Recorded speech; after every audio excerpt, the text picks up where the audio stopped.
8 फेरों का 8वां वचन। स्वाति ने इसी साल शहर के कॉलेज से पढ़ाई पूरी की है और अब उसके लिए जगह जगह से रिश्ते आने लगे हैं।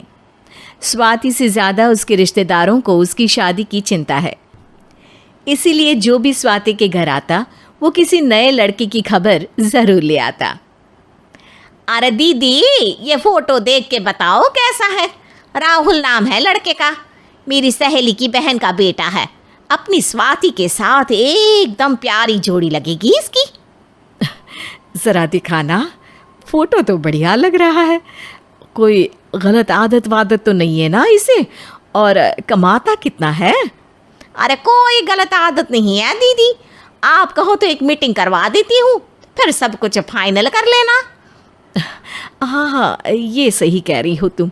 संडे को स्वाति के पापा भी घर पे ही रहेंगे। बुआ फिर वहाँ से चली जाती है और रात को स्वाति की माँ उससे कहती है, स्वाति बेटा, आज कमला बुआ ने एक लड़के की फ़ोटो दिखाई है। संडे को वो लोग मिलने आ रहे हैं, तैयार हो ना तुम बेटा? अरे मम्मी, आप कहाँ कमला बुआ के चक्कर में आ जाती हो? अभी इतनी जल्दी कोई शादी वादी नहीं करनी है मुझे।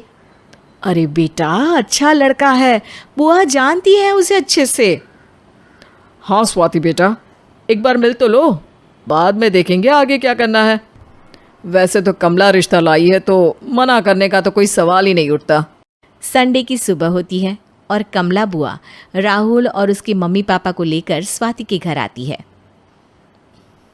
अरे आइए आइए भाभी, इसे अपना ही घर समझिए। इनसे मिलिए, ये मेरे भैया और ये मेरी भाभी हैं। नमस्ते भाभी जी, ये है हमारा लड़का राहुल, सरकारी नौकरी की तैयारी कर रहा है ये। वैसे आपकी बेटी कहाँ है? अरे स्वाति बेटा, बाहर आ जाओ।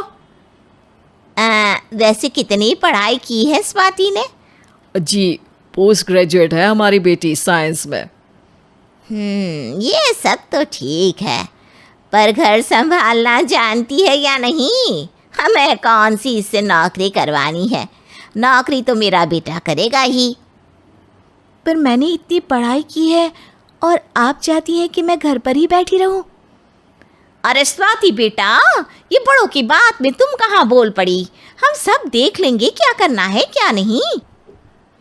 हम तो इसी बात पर विश्वास करते हैं कि घर के लड़कियां घर में ही रहे तो ज़्यादा अच्छा रहता है। वरना भाई साहब, आप तो आजकल के हाल जानते ही हैं, कितनी घटनाएं होने लगी हैं औरतों के खिलाफ। स्वाति बेटा, रसोई का काम तो पूरा जानती हो ना? शादी के बाद तुम्हें ही संभालना है वो सब। अरे बहुत अच्छा खाना बनाती है ये, आप सब लोग इसकी तारीफ करते नहीं थकेंगे। लो भाई, हो गई मीटिंग, अब शादी की तारीख फाइनल कर लेते हैं। क्यों भैया? भाई, हम तो पंडित जी से चर्चा करने के बाद ही तारीख फाइनल करेंगे। सालों से हम उनकी बातें मानते हुए आ रहे हैं। लड़के वाले और कमला बुआ की बातें सुनकर स्वाति एकदम नाराज़ हो जाती है और उसे लगने लगता है कि शादी के बाद उसे घर पर ही बैठना पड़ेगा। लेकिन घर वालों के आगे उसकी एक नहीं चलती और उसे शादी के लिए हाँ कहना पड़ता है। शादी का दिन आ जाता है और सब मंडप में जमा होते हैं। अब फेरों का समय हो गया है, अब कन्या अपने वर से 7 वचन मांगेगी। आप किसी धार्मिक आयोजन में जाएं तो मुझे भी ले जाएंगे। आप मेरे माता पिता का भी बराबरी से सम्मान करेंगे, हमेशा मेरा साथ निभाएंगे। आपको दोनों परिवार की जिम्मेदारियां बखूबी निभानी होगी। हर ज़रूरी बात में मेरी भी राय लेंगे। आप सभी गलत आदतों से दूर रहेंगे। आप मेरे अलावा किसी और औरत से कोई गलत संबंध नहीं बांधेंगे। ये 7 वचन पूरे हुए, वर क्या तुम्हें ये सारे वचन मंजूर है? जी हाँ पंडित जी, मैं सारे वचन अच्छी तरीके से निभाऊंगा। अरे वाह वाह, बढ़िया तरीके से सब काम संपन्न हो गया।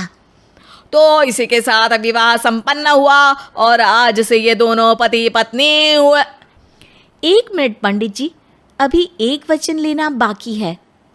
अब कौन सा वचन है बेटा? मैं अब हमेशा के लिए किसी दूसरे घर में जाने वाली हूँ, तो पति के अलावा मैं अपने सास ससुर से भी एक वचन लेना चाहूँगी। अब कहो बेटी। मैं ये चाहती हूँ कि मुझ पर किसी बात की कोई पाबंदी नहीं लगाई जाएगी। मुझे सब कुछ करने की आज़ादी होगी और मैं भी विश्वास दिलाती हूँ कि मैं एक अच्छी बहू बन के दिखाऊंगी।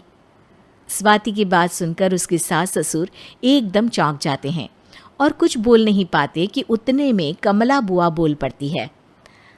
अरे बेटा, ये भी कोई कहने की बात है? रानी बन के रहोगी तुम तो। वचन देने से पहले सोच लीजिए, क्योंकि शास्त्रों में वचन ना निभाने वालों के लिए नरक से भी बदतर सजा लिखी है। स्वाति की चालाकी से वहाँ मौजूद सब लोग प्रभावित हो जाते हैं और लोगों में बदनामी ना हो जाए, इस कारण स्वाति के सास ससुर को उसे वचन देना पड़ता है। अरे कैसी अपशकुन वाली बातें कर रहे हैं आप पंडित जी। हमें मंजूर है बेटा तुम्हारी शर्त। स्वाति अपनी समझदारी से अपनी बात अपने ससुराल वालों से मनवा लेती है और खुशी खुशी राहुल से शादी कर लेती है। अब से हर शादी में मैं खुद 8 वचन दिलवाऊंगा। ओम मंगलम मंगलम मंगलम।